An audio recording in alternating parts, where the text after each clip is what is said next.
Então, na primeira questão, na questão 12, ele pedia para escrever uma função, para escrever uma fórmula, né? Para escrever a fórmula do alfa em função do x e do y, ou seja, esse ângulo aqui ele depende de x e de y. Então, como nós vamos calcular ele? Primeiramente, a gente vai usar a ideia de tangente. Por quê? Porque como foi te dado que isso aqui é o y e isso aqui é o x, né? A gente sabe que o y é o meu cateto oposto. A gente sabe que o x é o cateto adjacente. Dessa maneira, a gente substituiu y alfa, tangente de alfa é y sobre x. Para isolar o alfa, a gente isola o alfa aplicando a função arco tangente, ou seja, a função inversa da tangente. O que é a inversa da tangente? É o arco tangente, ou seja, eu isolo o alfa com o arco tangente. E o arco tangente eu já mostrei, acho que para vocês em alguma videoaula, que é o shift tangente da calculadora, né? Você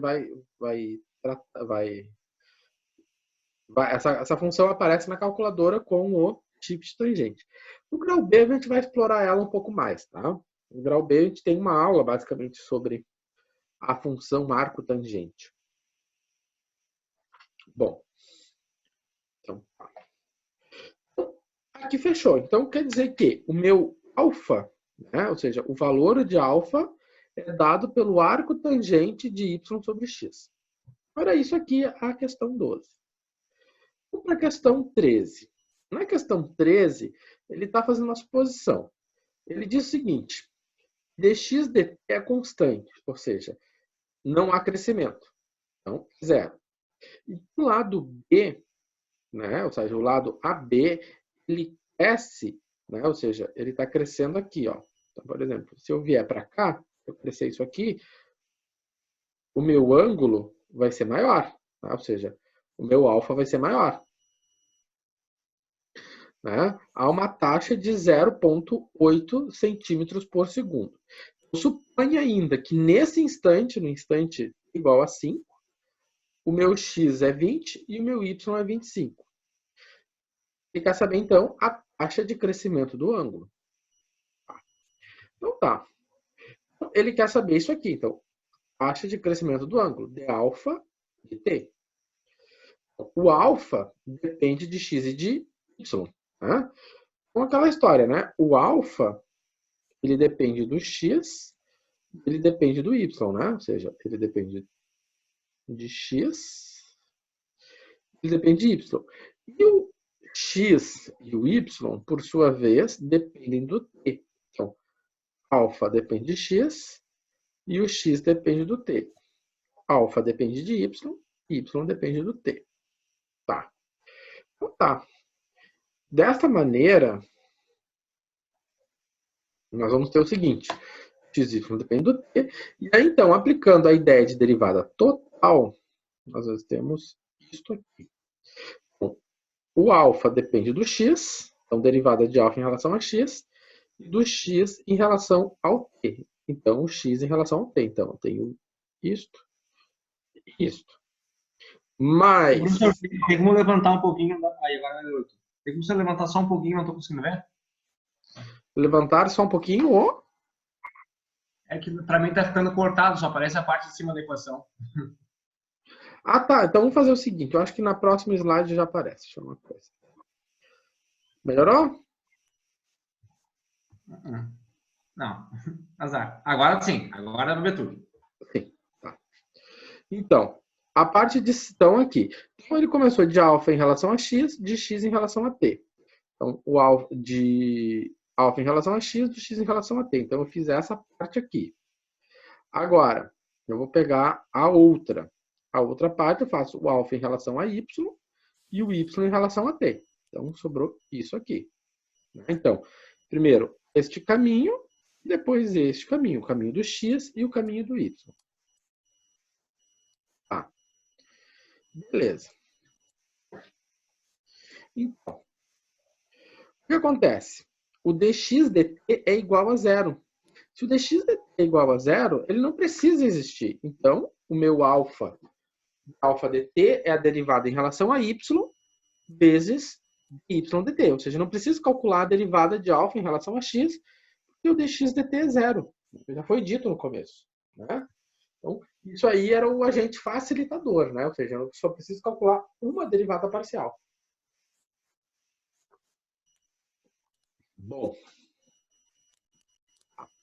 beleza. Vamos apagar aqui. Sabendo disso, então a gente vai perseguir agora a derivada parcial em relação a y. A derivada parcial em relação a y, nós vamos ter que considerar a derivada do arco tangente que aparece lá na tabela. Então, a derivada do arco tangente que aparece na tabela é 1 sobre 1 mais u ao quadrado du. Desta maneira, a derivada em relação a y, né, é dada dessa maneira. Quem é meu u? Né? Só para a gente recordar. Então, o meu u é que está dentro do arco tangente. Então, esse aqui é meu u. Bom, no lugar do u, eu vou colocar y sobre x. Tá? O y sobre x, a gente ainda pode escrever como y vezes x na menos 1. Essa forma aqui ela é mais prática na hora de fazer a derivada. Então, quando eu escrevi... Aqui eu coloquei y sobre x. Está aqui. Aqui eu também coloquei o y sobre x. Mas eu coloquei o y sobre x escrito nesse formato aqui. Então, é a mesma coisa. Não fiz nada. É a mesma coisa. Bom, novamente, de onde é que surgiu isto aqui? Ou seja, isto aqui é esta soma. Então, ficou 1 mais y sobre x ao quadrado. E isso aqui, então, x ao quadrado, x mais y, né? Bom, desse passo aqui para cá, o que acontece? A gente vai fazer a inversão dessa fração, né? Ou seja, a divisão de fração. Mantém a primeira e inverte a segunda, né? Ou seja, quando eu tenho 1 sobre uma fração, é a mesma coisa que inverter ela. Então, ficou x ao quadrado sobre x ao quadrado mais y. Então, esse x ao quadrado simplificou com esse x. E aí nós vamos ter o seguinte.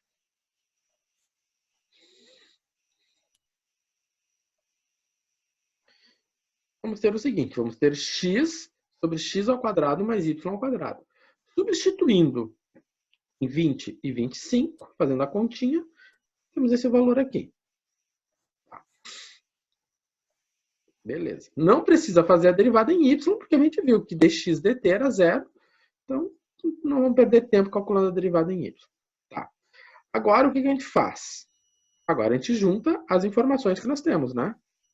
Tá. Aqui. Então, isso aqui a gente conhece do outro slide, né? Ou seja, isso aqui a gente calculou no slide anterior. E este valor aqui, né? Esse valor aqui é esse valor aqui. E ele veio dessa informação aqui, né? Ou seja, ele veio da informação do problema. Fazendo a conta, então, deu 0,01 rádio por segundo. A medida em radiano é porque nós fizemos a medida de ângulo em cálculo, e no sistema internacional ela é sempre em radianos, né? Então, por isso que ela foi apresentada finalmente em radianos. Mas esse aqui é um exercício, em aula eu resolvi ele a parte mais difícil dele, né? A forma mais difícil dele. E numa das questões de questionário surgiu a questão 6. E essa questão 6 foi questão de prova também já. Né? Então, isso eu botei numa prova. Então, o que acontece? Então, uma partícula movimenta-se em um plano com uma velocidade descrita. Velocidade descrita por aquela fórmula, na qual as coordenadas x e y dependem de t. Tá? Então, x e y depende de t. Quando vocês estudam mecânica dos fluidos, mecânica dos sólidos também. Mas lá em fluidos, sempre se considera a partícula, né, onde as coordenadas da partícula dependem do tempo. Então, a partir disso, se tira toda a formulação de equações lá da mecânica dos fluidos. Quem for fazer mecânica dos fluidos vai descobrir isso lá. Bom, então o x é igual a cosseno de 2t e o y é igual a seno ao quadrado de 2t. E ele pede para calcular a aceleração. Então, assim, a aceleração é a derivada da velocidade, né? Então, isso aqui vocês viram lá na física, ou viram em cálculo 1, e depois no grau B a gente trabalha bastante com essas definições de cinemática.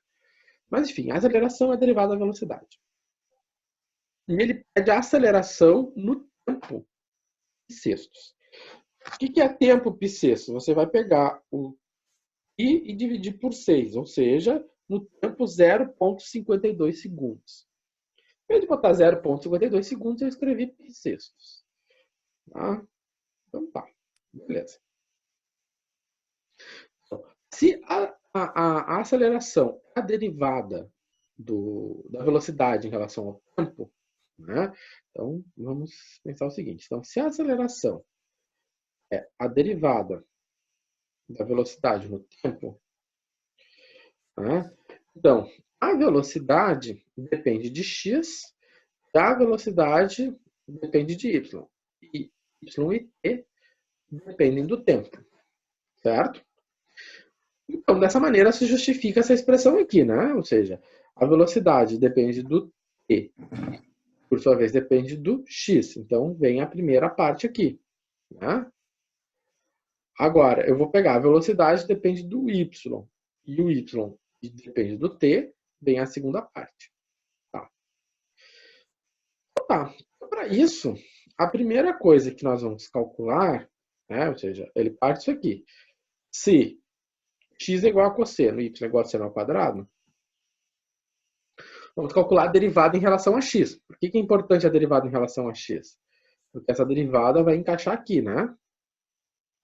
Então, a derivada em relação a x. Se eu derivo cosseno, derivada do cosseno é menos seno. Então, a derivada, se você olhar lá na tabela, do cosseno, vocês viram isso também lá em cálculo 1, é igual a menos seno vezes du. Então, menos seno vezes a derivada do que está aqui dentro. Então, a derivada que está aqui dentro é 2t. Então, a derivada aqui é menos 2. Substituo em sextos. O que acontece? Sobre 6. Eu vou colocar no lugar do t. Então, menos 2 vezes seno de π sextos. Coloquei π sextos no lugar do t. Então, simplifica o 2 com o 6, deu 3. Então, seno de π terços é raiz de 3 sobre 2. Tá? Aqui é aquela tabela de... Ô, professor, Hum. como é que o senhor chegou de seno de π terços para raiz de 3 sobre 2? Isso aqui é uma tabelinha. Vamos fazer essa tabelinha aqui. Eu vou botar em graus, vou botar em deg, em graus. Parece muito o Criança Esperança, tá ligado? Vocês estão nascendo. Isso aqui em grau.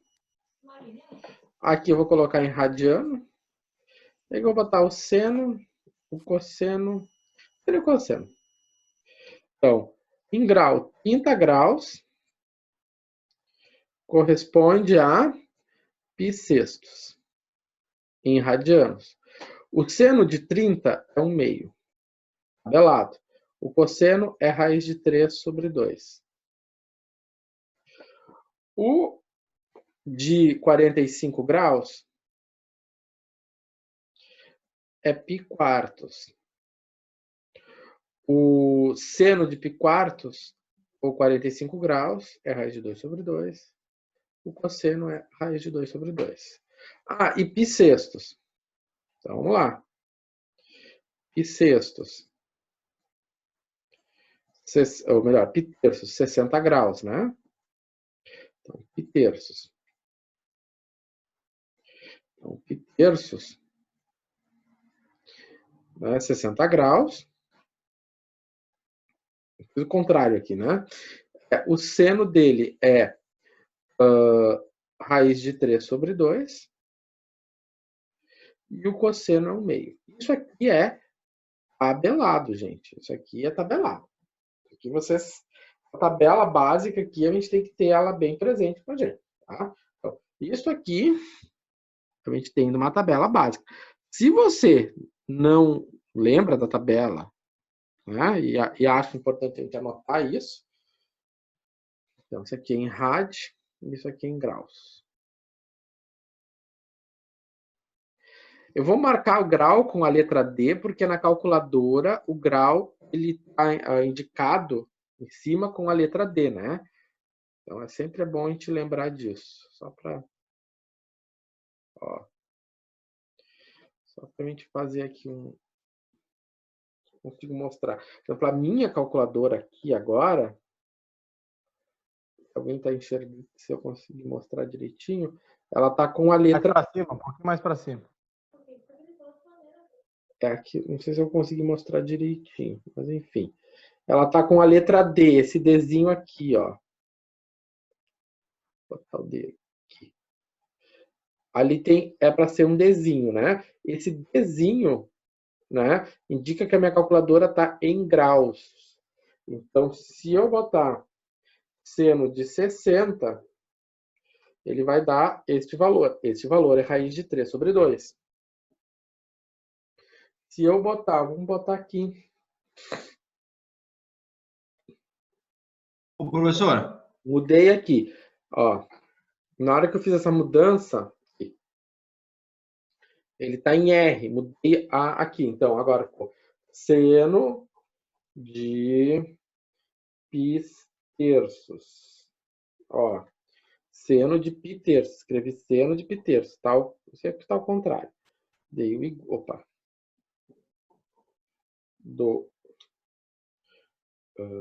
Deleta. Deu igual, deu o mesmo valor. Esse valor aqui é a raiz de 3 sobre 2. Tá? Bom, a calculadora também fornece, mas eu acho que tem uma configuração que fornece de forma mais...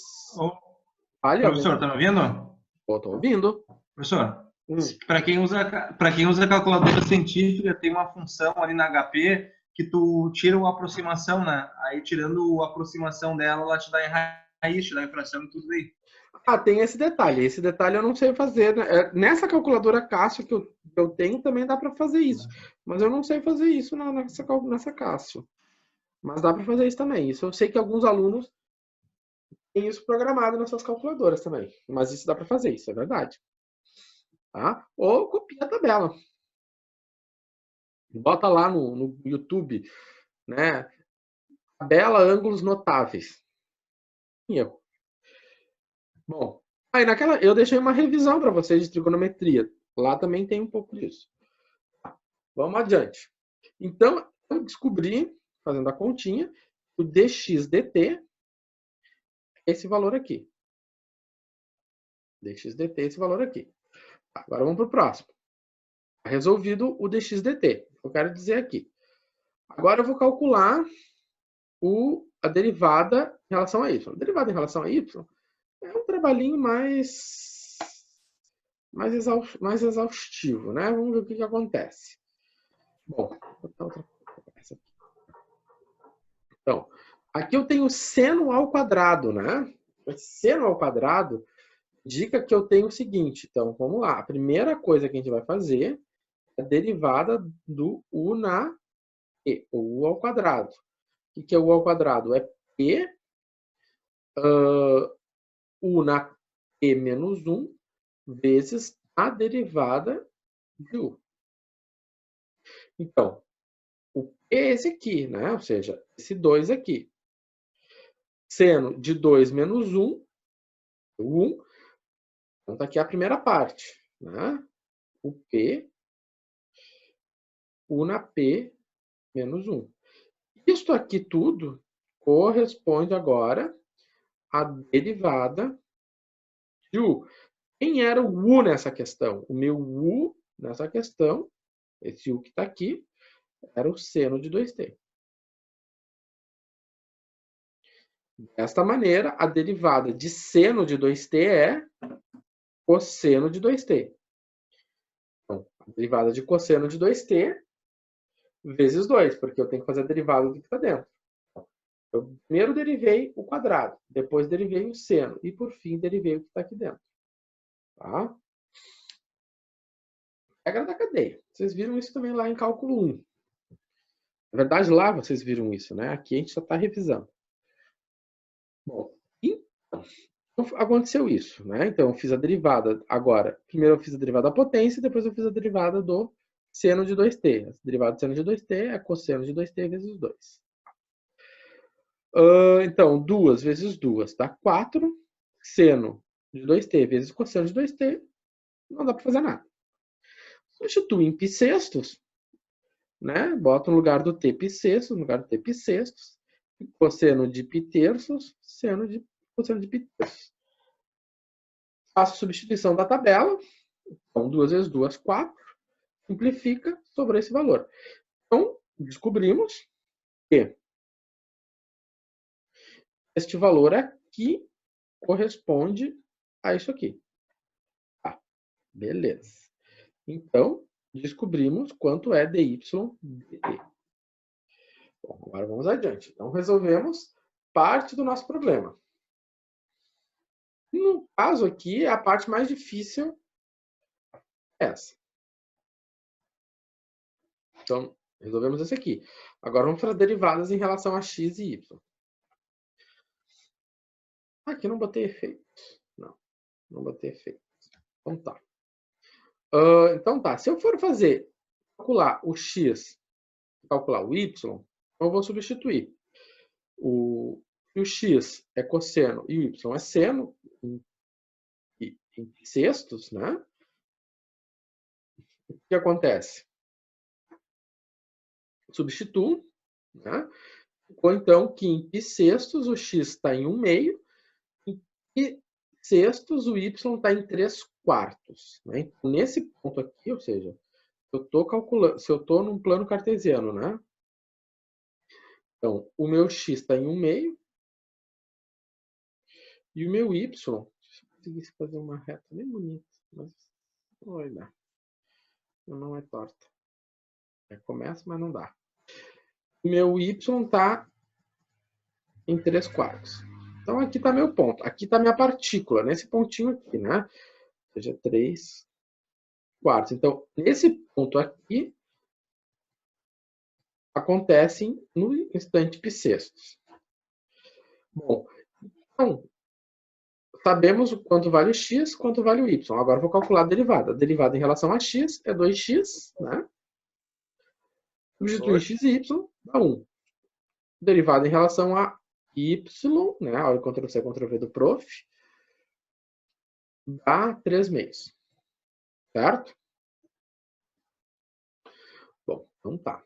Então agora vamos reunir toda a informação que a gente tem. Reunindo toda a informação. Tá? Toda a informação. Nós temos isso aqui. A derivada. Isso aqui. A gente descobriu que valia 1. Isso aqui. Menos raiz de 3. Isso aqui valia 3 meios. E isso aqui valia raiz de 3. Bom, o que eu fiz? O raiz de 3 é comum nos dois. Coloquei o raiz de 3 em evidência. Sobrou menos 1 e mais 3 meios. Faço a continha, deu 1 meio raiz de 3. Simples assim. Mais difícil desse problema. Vale? Ali no dx dt, tu só substituiu pelo t π sextos, né? Sempre vai fazer assim, né? Sim, sempre eu vou fazer assim. Sempre pelo t que foi te dado. Só na derivada que tu vai ter que fazer aquela função ali de x e y para depois botar o valor do t. Sim, sim. Tá, beleza.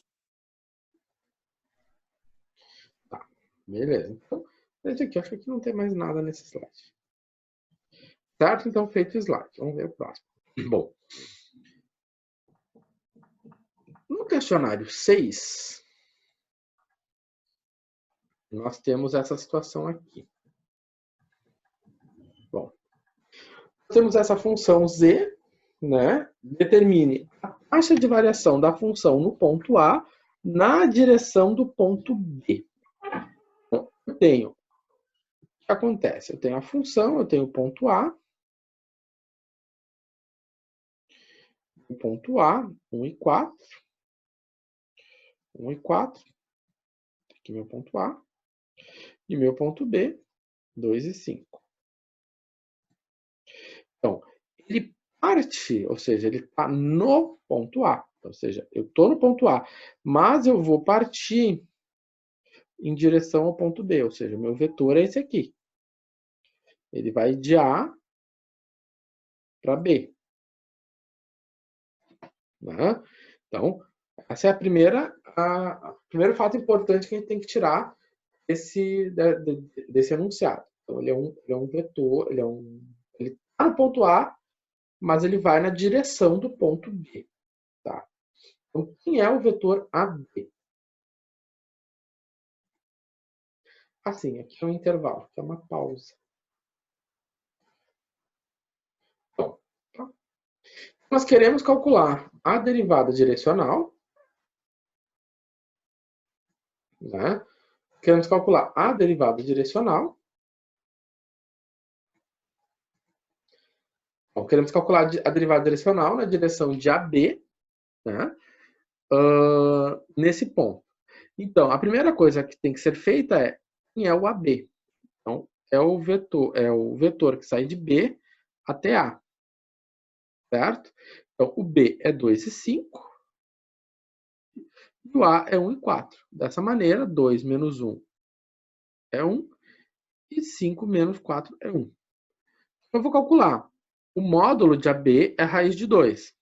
Então, o U de x, né, ou seja, o versor é 1.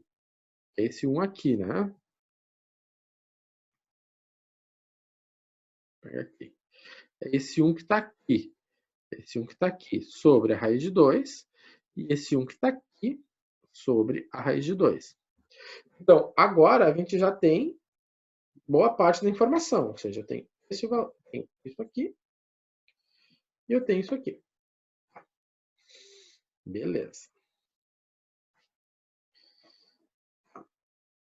Então, agora vamos fazer a derivada em relação a x, né? A derivada em relação a x, o que acontece? Então, vai ficar 3 vezes o parênteses, 3x menos y, elevado ao quadrado, vezes 3. 3 é a derivada de dentro, né? A gente sempre tem que fazer a derivada de dentro. Né? A derivada U na P é igual a... Eu falo isso aqui, bato muito nessa tecla, porque depois, daqui a 2 aulas, quando eu começar a falar de integral por substituição, nós vamos falar muito desse DU aqui. Isso aqui vai ser feito pelo caminho contrário. Então, essa ideia de um U, de tudo isso aqui, tem que estar bem clara. Né? Então, o que acontece? Então, aqui está meu U, a derivada em relação a x é 3. Então, ok, substituo em x igual a 1 e y igual a 4, faço a continha, deu 9. Tá, vamos para o próximo. Vou pegar aqui. Então, na mesma ideia, né, substituo lá dentro, ou melhor, faço a derivada que está lá dentro, deu menos 1. Então, vai ficar menos 1 vezes 3, menos 3. Substituo, faço as continhas, deu menos 3. Né? Bom, porque, lembrando aqui que às vezes alguns alunos confundem, menos 1 ao quadrado é mais 1. Mais 1 vezes 3, menos 3. Né? Ou seja, isso aqui é menos 3 vezes 1 positivo. Tá. Então, como a gente sabe, dadas as componentes do versor, substituindo nessa fórmula, né? Ou seja, eu quero calcular a derivada na direção de AB, partindo do ponto A, é só juntar as pecinhas, né? Então, dessa maneira, vai ficar 9 menos 3. O que é comum? Comum é o 1 raiz de 2, né? Ou seja, 9 menos 3. Deixa aqui fora 1 raiz de 2, né? Sobrou 6 raiz de 2. Certo? Sem mistério. Isso aqui é só botar as pecinhas no lugar. Bom, aqui nós tínhamos já um intervalo programado, né? Então nós vamos encerrando por aqui a nossa terceira live, a segunda live, e a gente volta. Não vai dar tempo de terminar o PowerPoint antes que o Zoom acabe, porque a gente tem só 5 minutos. Então nós voltaremos às 9h15, ou seja, em 10 minutos, a gente retorna e tentem resolver, então, esse intervalinho de 10 minutos e fazer a questão na sequência, certo? Tentem trabalhar, então, essa questão aqui do questionário 7 e às 9h15, em 10 minutos, retornamos, certo? Então tá. Ô, professor, Fale. o senhor vai postar a resolução do questionário 7? Sim. O senhor não postou os outros, o senhor colocou do 7, ainda não saiu o desenvolvimento. Ah, eu não botei o desenvolvimento? Tá, então eu já posto. Não, eu tinha olhado, não tinha visto lá. Ah, eu esqueci de postar. Eu tô bem relaxado ainda. Nem colhei o que vocês fizeram naquele questionário ainda. Anotei as notas. Não, tranquilo. Tá, mas eu anoto lá, eu passo lá para vocês. Tá? Não, Valeu. obrigado. Até depois.